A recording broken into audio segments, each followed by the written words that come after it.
کشمیر کے مایہ ناز صحافی شمیم احمد شمیم صاحب کا لکھا ہوا اخبار آئینہ میں مضمون ناک کا سوال، جو کشمیری شادیوں اور براتوں کے متعلق لکھا گیا تھا 26 جون 1967 کو۔ پچھلے ہفتے چراغ بیگ کی 2 بار عزت افزائی ہوئی، یعنی اسے ایک چھوڑ 2 شادیوں میں بحیثیت باراتی کے مدعو کیا گیا۔ قطع نظر اس کے کہ رات کے 11 اور 12 بجے تک کھانے کے انتظار میں اس خاکسار کو بڑی ہی اذیت اٹھانا پڑی ہے، اس بات کا اعتراف کرنا چاہتا ہوں کہ شادی خانہ آبادی کے ان تقریبات میں شمولیت کی وجہ سے میرے تجربات کی محدود سی دنیا لامحدود ہو گئی۔ میں نے اپنی آنکھوں سے مفت کی دولت لٹتے ہوئی دیکھی، غریب کی عزت مٹتے ہوئی دیکھی اور عقل بیچاری پٹتی ہوئی دیکھی۔ قصہ پہلی دعوت کا یوں ہے کہ ایک امیر شہزادی کی شادی ایک رئیس گھرانے میں ہوئی۔ یہاں تک تو مجھے کوئی اعتراض نہیں، برات میں بہت بڑے بڑے آدمیوں کے علاوہ مجھ ناچیز کو بھی شامل کیا گیا۔ چلو یہ بھی اچھا ہوا کہ بڑے دنوں کے بعد اچھا کھانا ملے گا۔ برات ٹھیک 9:30 بجے لڑکی والوں کے ہاں وارد ہوئی، 10 بجے دسترخوان بچھا اور پھر قیامت نازل ہو گئی۔ معلوم ہوا کہ لڑکی والے رئیس تو ہیں ہی، اپنی رئیسی کا مظاہرہ کرنے پر تلے ہوئے ہیں، اور انہیں کسی قانونی مشیر نے یہ مشورہ دیا تھا کہ اپنی دولت کا اشتہار دینے کے لیے اس سے بہتر موقع پھر ہاتھ نہ آئے گا۔ بس پھر کیا تھا، دسترخوان پر بارش شروع ہو گئی۔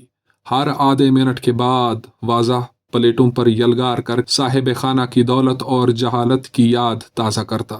اس کی کسی کو فکر نہ تھی کہ کھانے والے یہ سب کچھ کھا سکیں گے بھی یا نہیں۔ اگر فکر تھی تو یہ کہ وہ اس مظاہرے سے مرعوب ہوتے ہیں یا نہیں۔ ہر پلیٹ کے گرد چھوٹی چھوٹی پلیٹوں کی ایک نئی دنیا آباد ہو گئی تھی، جو وسیع تر ہوتی جا رہی تھی۔ ہم لاکھ چلاتے رہے کہ صاحب بس اب ہم سے کھایا نہ جائے گا، لیکن بے سود۔ اسرائیلی فوجیوں کی طرح واضح ہمارے اعتراضات کے باوجود پیش قدمی کرتا رہا، اور جب میں نے اپنے گرد و پیش نظر ڈالی تو معلوم ہوا کہ میں چاروں طرف چھوٹی چھوٹی پلیٹوں سے گرا ہوا ہوں۔ میں مشکل سے 4-5 پلیٹوں سے انصاف کر پایا، اور باقی سب کی سب ضیافتیں میرے خیال میں ضائع ہو گئی۔ لیکن میزبانوں کو یقیناً مجھ سے اختلاف تھا۔ ان کے خیال میں ہر پلیٹ ان کی دولت، عظمت اور خاندانی وقار کی علامت تھی، اور اسی لیے وہ میرے احتجاج کے باوجود ان علامتوں میں اضافہ کرتے جا رہے تھے۔ میرے ہر صدائے احتجاج کو وہ اپنی فتح مندی اور ظرفیابی کا اعتراف سمجھ کر مسکراتے رہے۔ گشتابے کی آمد تک 48 سے زائد اقسام کے کھانے دسترخوان کی زینت بن چکے تھے، اور یقین کیجئے کہ دسترخوان پر بکھرے ہوئے ان کھانوں میں سے 15% کھانا بالکل ضائع ہو گیا۔ میں سوچنے لگا کہ ہماری زندگی میں کتنا بڑا تضاد ہے، اور ہم کتنے بڑے اخلاقی مجرم ہیں۔ اسی پڑوس میں جہاں میرے سامنے انواع اقسام کے کھانے بکھرے پڑے تھے، کتنے ہی غریب 2 وقت کے کھانے کے لیے ترس رہے ہوں گے۔